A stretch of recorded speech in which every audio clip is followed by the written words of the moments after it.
Or had some unseen ship indeed landed a legion of unknown outsiders on that hellish reef? Reef. Fish. Mermaids. Oh. Oh dear.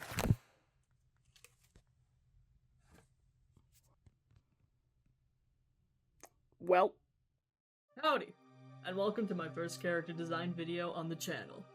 If you've been part of the art community for roughly a year, you've probably heard of this monthly event known as Inktober. It's the most famous challenge in the community, and there are several variations of it for basically every month of the year. And the focus today? Mermaids, in May, for mermay. I have been starving for ideas basically the entire month, and only within the last week I got hit by the train of inspiration to pick 4 lucky ocean-dwelling freaks and turn them into even freakier monsters. The idea for these designs was actually directly inspired by a paragraph-long story I wrote for my accepted university portfolio that goes as follows. Tonight, the deep trenches of unknown horrors have turned into comforting wombs of creation. Thousands of bodies silently sink through the inky black, as if falling from the sky. Humans, their tales of Icarus, so desperate for greatness that they burn away their own humanity to achieve a purpose above nature. Their minds gone mad from the sheer suggestion that there is something lying beyond the deepest depths of the sea, grafting themselves with the citizens of the water. Now they sink, like a weightless feather, cradled in the crushing power of unknowable ends. Trillions of tons of marine blue dragging them to the abyss such as a mother's guiding hand. This is not a victory, nor is it a war. This is a homecoming. Grafting fish scales is actually a real medical practice, used to treat burns. I thought this was perfect to create some gross little fish guys. Speaking of, the sea critters I have decided to turn into unfortunate ocean amalgams today are the gulp eel, the goblin shark, my personal favorite, the blue dragon sea slug, and the comb jelly. I started off these designs in my sketchbook with some rough doodles and ideas for how I wanted to match the human anatomy with the anatomy of the critters. As a side note, I did a majority of these drawings on the train, and as someone new to public transport, I have gained a mad respect for people able to draw on trains. It is not easy. From here, I hopped on Ibis Paint X on my phone to start designing thumbnails, mainly trying to figure out the silhouettes and the colors for these designs. And yes, I am a devious phone artist. I have been for many years. Only recently have I actually been practicing Clip Studio Paint, which is where I do the illustrations for this video. The designs came together fairly quickly in my head while still allowing room for iteration in the finalized drawings I did later. Doing the pre-sketches in my sketchbook definitely helped with these designs, since I had a lot of ideas going in that I kind of messed around with, but I do really like how all of these turned out for the most part. I do think I struggled pretty substantially with the blue dragon, which is the one I do next, and unfortunately I do think that does kind of carry over into the final illustration, but that might just be like personal opinion. It was definitely the hardest one for me to pull off, and I'm not sure quite how I feel about it, but I think this group of characters works pretty well together for the concept.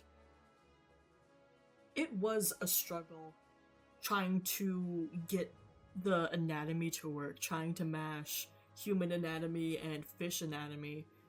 It's harder than it sounds. It is very difficult, or maybe it is as hard as it sounds. I don't know. But something I can very much say with my whole heart is I absolutely love the direction the comb jelly was taking. And that definitely transferred over to the final illustration. It is by far my favorite. The gulper eel is up first, and personally I think these guys are fairly iconic as being one of the faces of the deep sea. I knew immediately going into the design process that I needed all focus to be on that giant mouth. The original idea was to have the jaw split in two and go down to the chest, but there was something so much more weird about using the arms as the bottom jaw. And I love weird. Weird is my jam. It's the beat I danced to on a Tuesday night in my neighbor's garage kind of jam. Another aspect I knew I needed was to add the bioluminescence. Bioluminescence is such an awesome ability that animals can have in my eyes, and I wanted to add all the glowing spots and bait tail that gulper eels have. Also, in doing my research for this, I found this image of an eel just being a balloon, and I thought it was the funniest thing. Now, I did want to go more into the story surrounding this infinite ocean idea I wrote. Heavily inspired by, of course, H.P. Lovecraft and The Shadow over Innsmouth, as well as the fishing hamlet from Bloodborne. No, you will not escape Bloodborne content here. I love that game with my whole heart, and it inspires a lot of my work, so I will frequently bring it up, most likely. Anyway, the infinite ocean. Nothing in this story has an inherent explanation. The ocean was just discovered to be infinitely deep one day, be it maybe a new set of divers explored Challenger Deep and it was collapsed, perhaps? Now, the horror surrounding this story doesn't really have an explanation. It's just left tantalizingly plucking your brain like a harp. I love when horror is still, if that makes any sense. I do love a good creature, and I will not deny I love monsters. I'm literally designing them. But horror has always intrigued me when it doesn't need to do much. It doesn't need to try to scare you. No jump scares, no crazy, horrible killer chasing after you. I guess what I'm trying to say is, I like the horror of places, and this is something that will continuously resurface its ugly rearing head in my work. You'll see it quite often. The horror of the Starlight Abyss is, of course, there is no inherent threat. There is no monster, there is no danger to humanity. It's merely our own madness. Can we comprehend this cosmic horror that permeates itself on our own planet? I love it.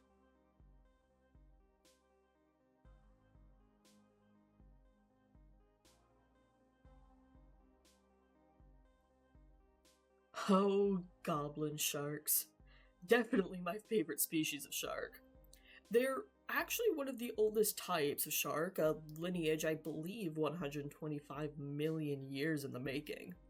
And if this doesn't scream peak evolution to you, then maybe you need some classes. I don't know, because clearly Mother Nature thinks that this is peak evolution. Goblin sharks are as silly as they are terrifying, and trying to get that balance of horror and slight absurdity was a fun challenge. I definitely wanted to play around with the idea of these mermaids turning into folktales for groups of people not in the loop about the infinite ocean thing. This unfortunate guy probably had a run-in with some fishermen or even potential hunters. Mermaid hunters subplot, anyone? And was impaled with several spears. He's fine, I think. Definitely proud of this guy's anatomy the most. I think it's just the most clean and well translated out of the batch. I did add a lot of splotches and freckles to his design. I definitely think it helps offset the pink so it's not really overpowering, if that makes any sense. Plus to give him a lot of texture. Goblin sharks have this interesting jaw mechanism, this jaw setup, that they can shoot their jaw forward when it detects prey, and it retracts back into them, which is, like, kind of terrifying. Like, nature, why would you do that? That's pretty scary. So yeah, I gave him giant webbed hands and a bunch of spears embedded into his skin, and this gnarly, kind of pulled back lip that just exposes all of these teeth, some shark, some human. I just wanted to drive in that uncanny body horror that this idea is based upon.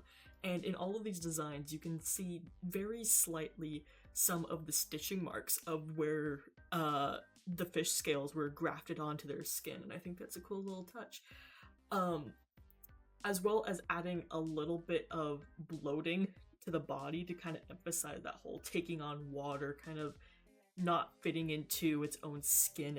As for more lore about this story, I like to think that big companies like NASA might divert their attention from space to exploring the deep sea. And I kind of had this fun idea of NASA, which stands for National Aeronautics and Space Administration, rebranding themselves to National Administration of the Starlight Abyss, which is, again, the code name for this project, perhaps taken on by the government to explore this infinite abyss, see what's down there, see if it's like a gateway of some sort. I don't know. I don't know. A lot of mystery surrounding it.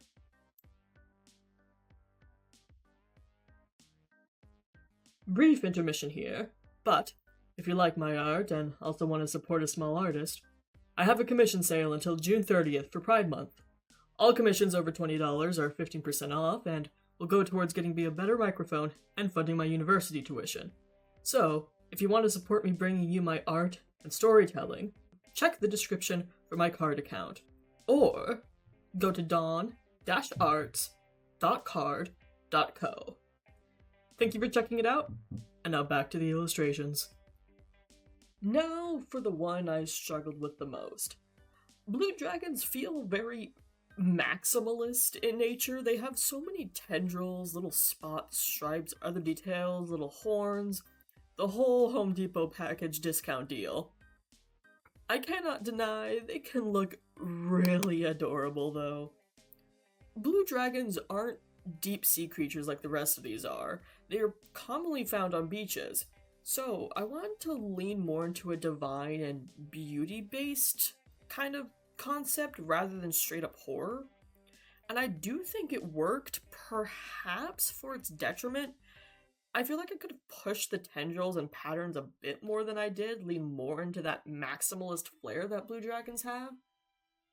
These little guys are extremely venomous because they actually eat man-o-wars, which are one of the most venomous jellyfish in the ocean. And I find that really interesting, just how little these guys are, but they can pack so much of a punch. I changed the hands to be more of like the tendrils of the blue dragon, replacing where I suppose the legs would be with another set of these weird hand fins.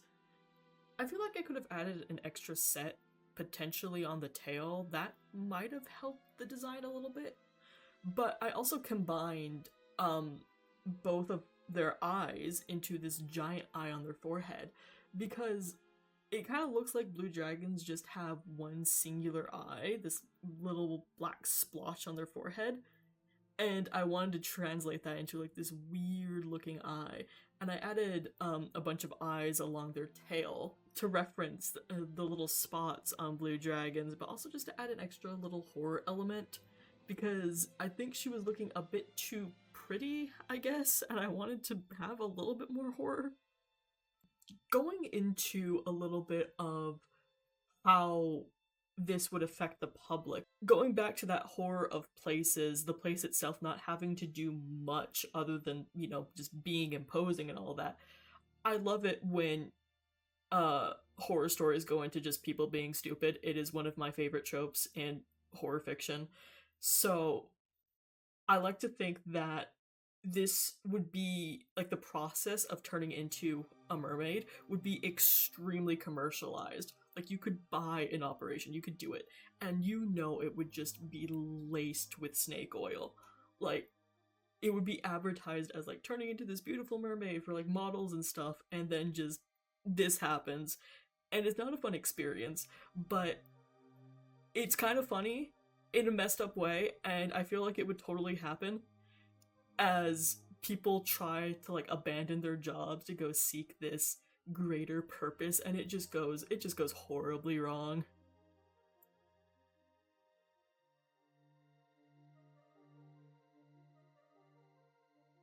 Finally, the comb jelly, which aren't even true jellyfish. This one is definitely my favorite design of the batch, just for how different it is. I knew I wanted to make them transparent and show off some of the juicy bits inside. I ended up only drawing the brain, spine, and some nerves, as comb jellies barely have any organs. The next thing I really wanted to do was emphasize the color. I turned the comb jelly's shape into a kind of weird jelly dress, and embedded it with beads of glowing rainbows that ended up bringing the whole piece together. The vibrant red bottom was inspired directly by the bloody belly comb jelly, which is strikingly red compared to their bluish counterparts. I even have the gnarled feet poking through the bottom to return to that idea of a weird dress as the silhouette. All in all, easily my favorite design. I also added this kind of crown, almost, of eyes that goes around their face and kind of comes down into this almost, I guess I would define it as a water droplet shape of these three eyes going down the center into the massive tentacles that make up the mouth. It's a design choice, but I think it adds to that alienness that not only comb jellies, but all jellyfish have, just very supernatural in nature, not of this earth. They're very weird, very alien, and I love them for that. As for the final bits of lore here I'll share today, I definitely think there would be like a reverse space race where military and government would compete against each other trying to find out what's at the bottom of the ocean, see if it's truly infinite. And the whole idea of this infinite ocean is that somehow, someway, we figured out that it went past the core of the Earth. Like, it's going way deeper than it should. And you just know that the government would get involved, try to be the first one to discover what's down there, maybe some eldritch horror or whatever's down there, I don't know. And all the experiments that would go into it, how this would affect the public, daily life and all that, like, would, a bunch of advertisements be popping up themed around the ocean, like, people would, change their entire lives to try to be close to the ocean. Like, how would this affect our mind? Just, like, this simple concept. And I love these little cosmic horror ideas of just humanity absolutely crumbling away because we found something that was just a little bit too wacky and weird, and a little stupid monkey brain apparently can't handle something like that. And I think that's funny, but also makes for a pretty good plot. And thus this comes to a close. I had a lot of fun working on these guys. I'm really happy with how they turned out for the most part, and I think I may return to this concept in the future. If you have any ideas for who these people were before their transformation, feel free to comment. I would love to hear it, especially if you have like lore ideas surrounding this infinite ocean concept. Again, I would love to read them. Finally, I am still learning Premiere Pro. This is a very new medium to me, like the video format. And so sorry if this seems kind of scuffed. I was kind of rushing to get this done, and not only did all of my audio corrupt, and this is the second take of everything, but my power went out in the middle of recording and I had to re-download all of my footage. So chances are this isn't going up in May. But regardless, I hope you enjoyed, and expect to see content like this in the future. I am working on a fairly big project right now, one that's been a few years in the making, and I'm super excited to bring that to you, but expect these kind of smaller character design videos for the future as something to take my mind off of these bigger projects. Remember, I have a commission sale going on until June 30th, so make sure to check that out if you want to support me. And that's all for today. Tell the monster under your bed that I said hello, and good night. Also, happy Pride Month! Yippee!